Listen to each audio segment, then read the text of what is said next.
Thank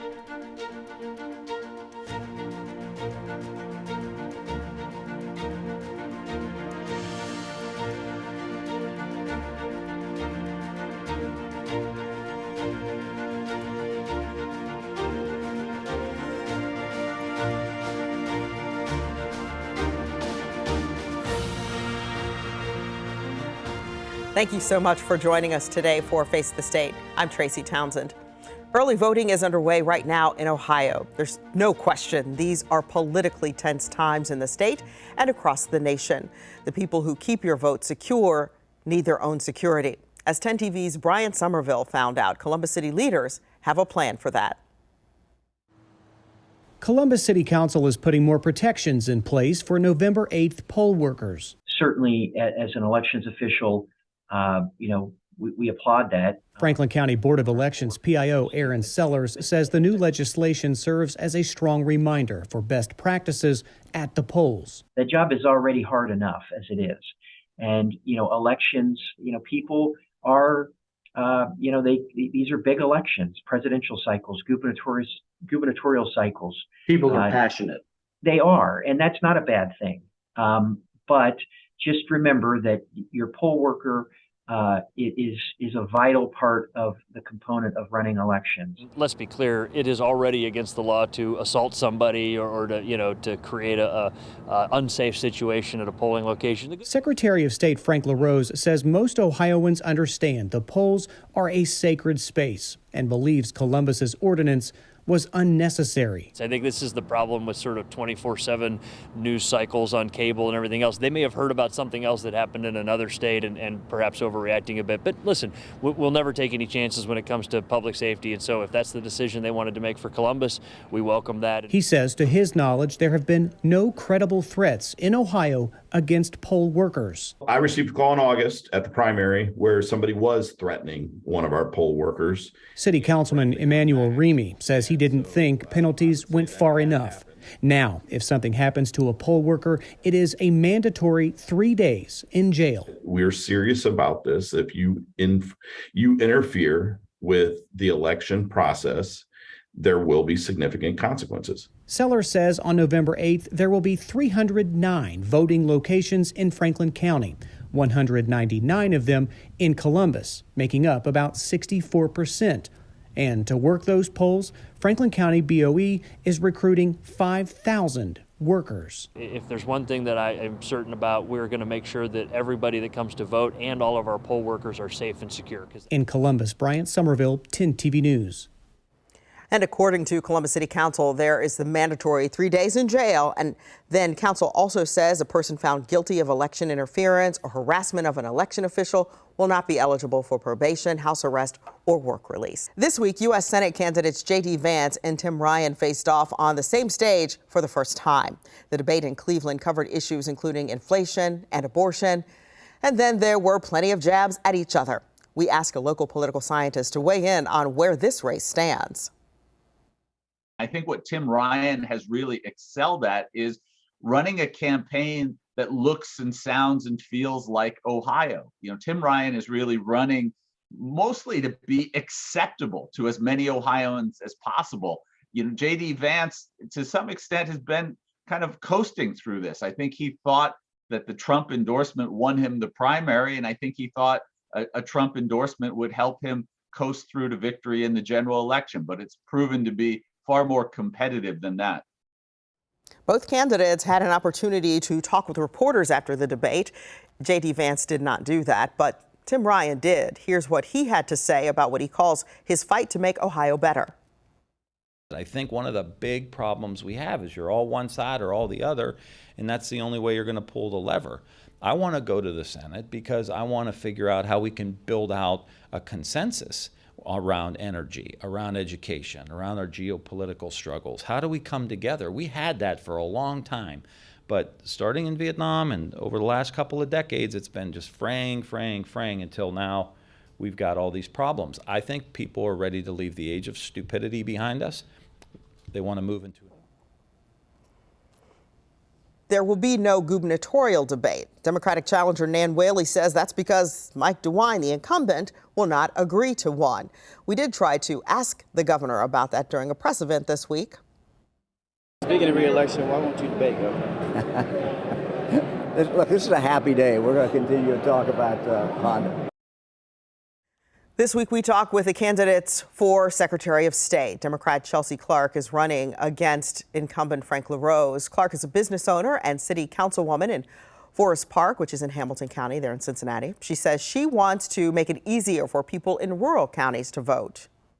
When we look into our rural communities, there is a significant income difference based from there to our, in terms of there to our metropolitan areas, and about $20,000 an annual difference in income. And so with gas prices the way they are, you are certainly going to feel that if I've got an hour and a half drive round trip to make just to drop off a ballot at only one location. Incumbent Secretary of State Frank LaRose says he and his team are working to make sure voting is safe and accurate in Ohio. The fact is that here in Ohio, voter fraud is rare, and so is voter suppression. I mean, we work to keep those rare, and Republicans and Democrats should be able to agree that we won't tolerate fraud, we won't tolerate suppression. Both of those are immoral and illegal, and we're going to stamp them out whenever they happen. That's why, for example, we created the Public Integrity Division in our office just recently to do a more effective job at being able to investigate those rare instances where either of those two election crimes occur. Right now, you're probably starting to see more campaign ads. Brandon Lewis from our National Verified team looks into whether politicians can lie in those ads.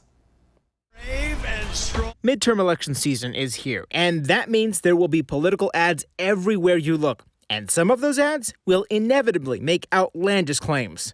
Some Verify viewers emailed us to ask if candidate ads have to tell the truth. So let's verify. Are political ads required to be factual in order to be aired on broadcast television?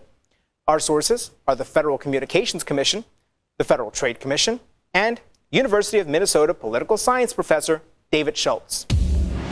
The rules for political ads are very different than typical consumer products, and we want to be clear up front that the answer to this question is no. Political ads are not required to be factual in order to be aired on broadcast television. In fact, the law allows politicians to say almost whatever they want in a commercial. This is because political ads are regulated by the FCC, which applies just two rules. One is that all candidates have the same opportunity to buy commercial time on stations. And two is that politicians can say whatever they want. Accuracy is not one of the rules, although TV stations could run a disclaimer explaining the rules before airing an ad. The only consequence for politicians who produce misleading or false ads is in court. And that's only if they defame someone, which is rare and hard to prove. I think the rationale behind it is what? The idea of saying that candidates get to say what they want, and what? The voters get to sort of, through the marketplace of ideas, decide what's true, what's false. That marketplace could also include news stories or fact checks like Verify stories explaining what's true and false. Schultz says you should always read the fine print on an ad to see who is funding it, and do your own research on a candidate to see if what's being claimed is really true. With your Verify, I'm Brandon Lewis.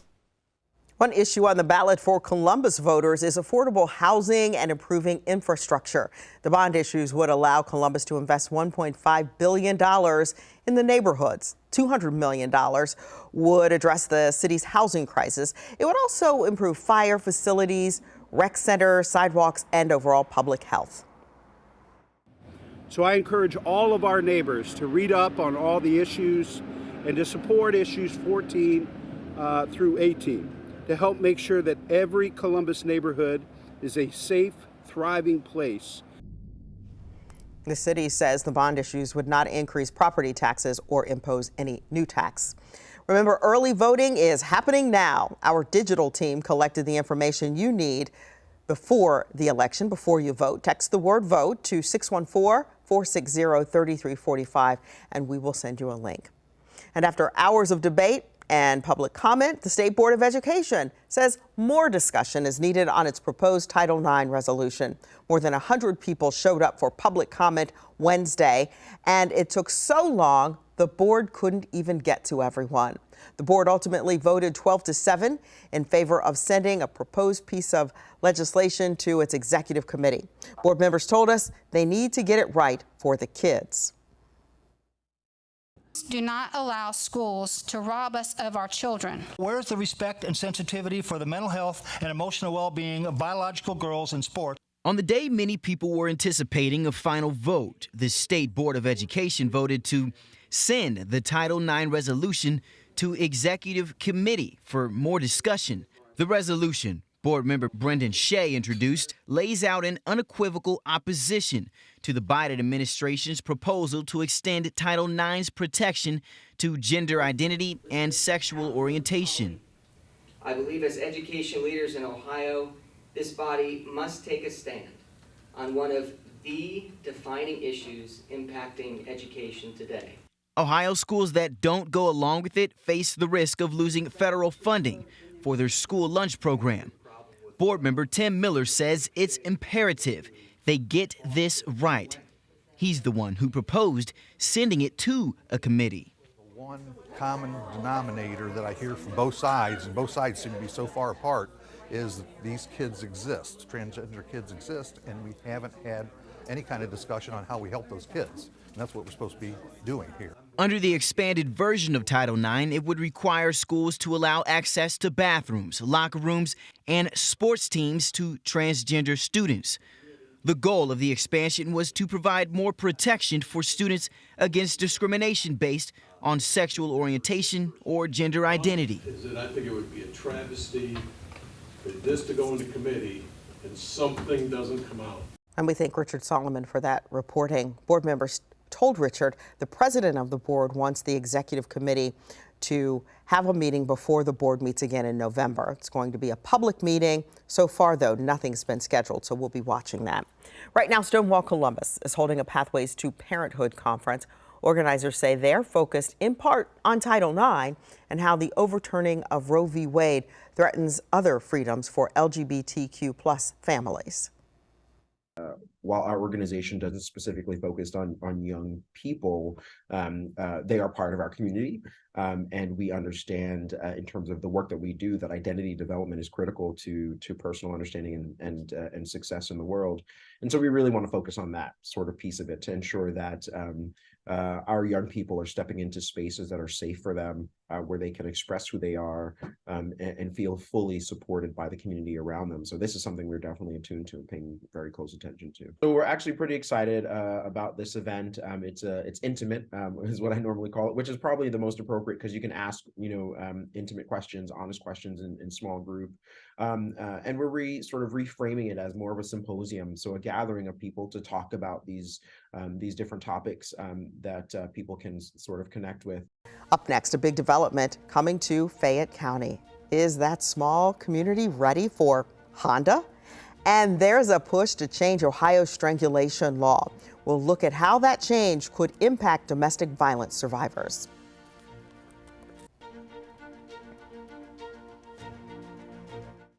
Truly, today is a great day for Ohio. Produced at the new JV Soon, billions of dollars will be pouring into Central Ohio, providing hundreds of jobs. And we're not talking about Intel.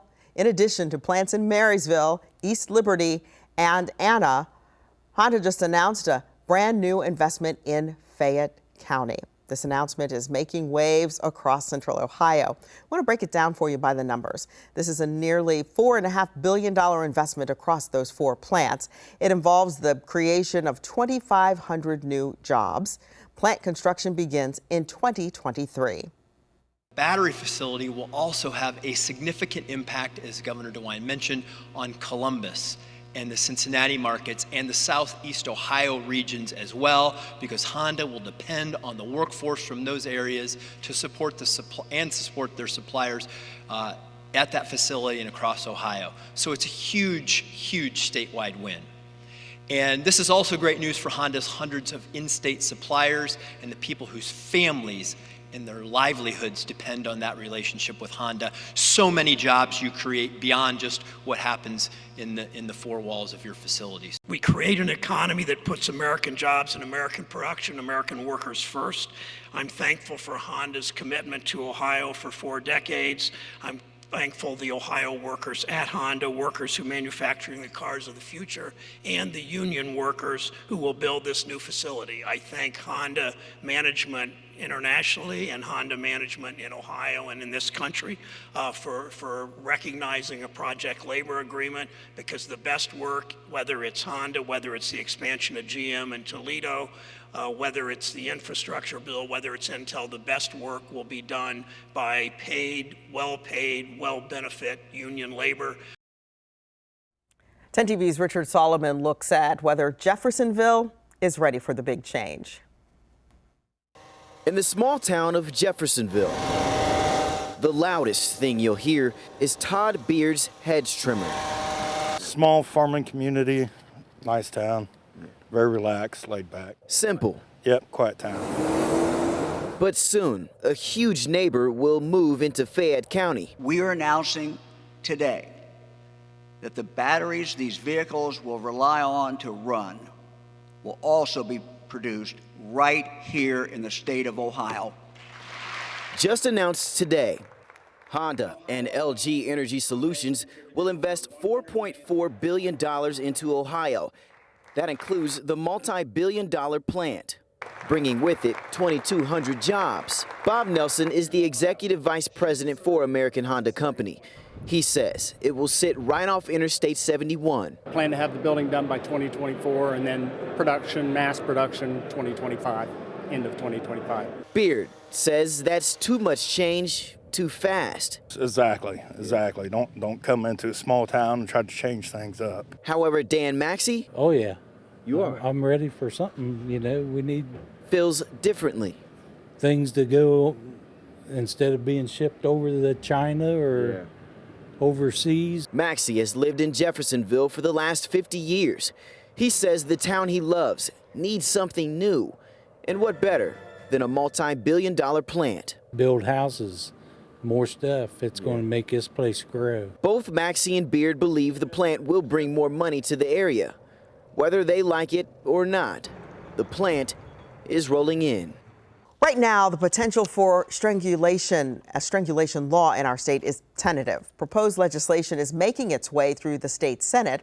House Bill 3, also known as Aisha's Law, would make strangulation a felony in the state, just like it is in all other 49 states. Amy Steigerwald from our sister station in Toledo takes a look at how the change could impact survivors.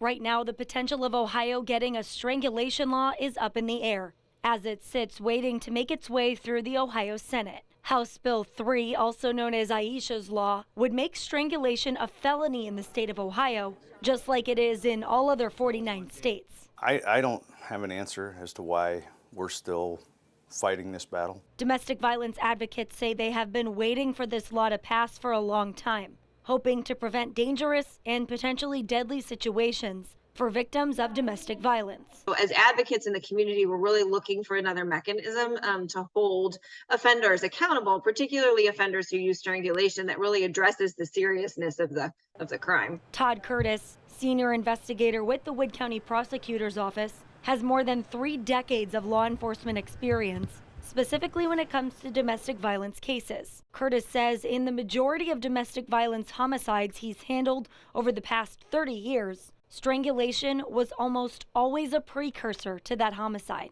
So it's a telltale sign that things have gotten violent, that the level of violence has increased, and that person is in serious jeopardy of losing their life. The next event that's going to happen is going to be an attempted murder or murder. So why doesn't Ohio have a law already? State legislators have tried to bring it across the finish line before, but have not been able to get it passed in time. And now if lawmakers cannot get it through the Ohio Senate before the end of the year, the process will once again start over, something domestic violence shelters do not want to see. We've seen increased levels of violence being used in domestic violence relationships. There are more survivors who are reporting increased physical assaults, and that includes increased strangulation. In Toledo, Amy Steigerwald, WTOL 11. Remember, if you or a loved one is dealing with the impact of domestic violence, there's help available for you. 614-224-4663 to be connected with experts. Hearing aids are about to be more accessible and affordable. What this change means for deaf and hard of hearing communities. And any day now, applications will be open for student loan forgiveness. What you need to do to make sure you're ready.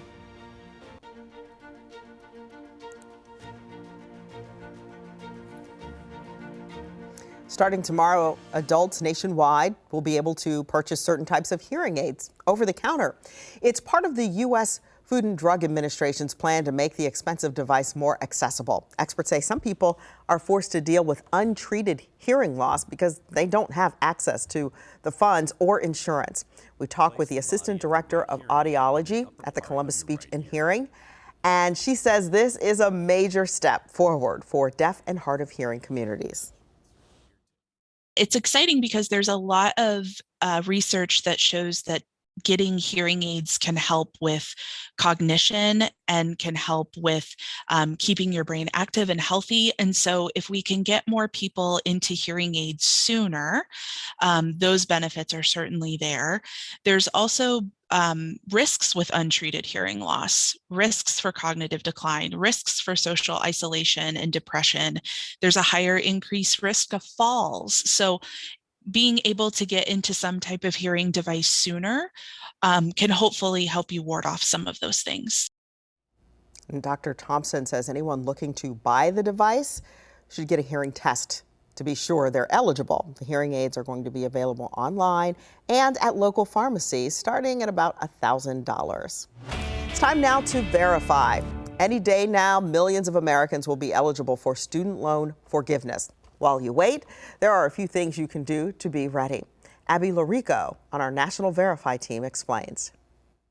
For people who've long been pushing for student loan debt relief, it can't come soon enough. So we're going to help you figure out what can you be doing right now to prepare for student loan forgiveness. Let's verify. Our sources are the Department of Education student loan website, the White House fact sheet on the program, Jennifer Finetti with Scholarship Owl, and Melissa Burns, student loan cancellation advocate. First, make sure you're qualified for forgiveness. That means in 2020 or 2021, earning less than $125,000 a year as an individual or $250,000 for a household with federal loans. That also includes graduate and Parent Plus loans. You can find out the type of loans you have by logging into studentaid.gov.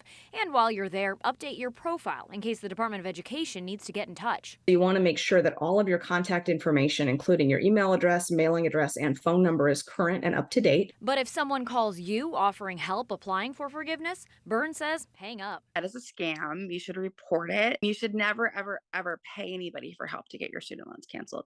This is a free service. The Biden administration has said the application will be simple. The Department of Education notes online applicants won't need to upload any documentation or have an FSA ID.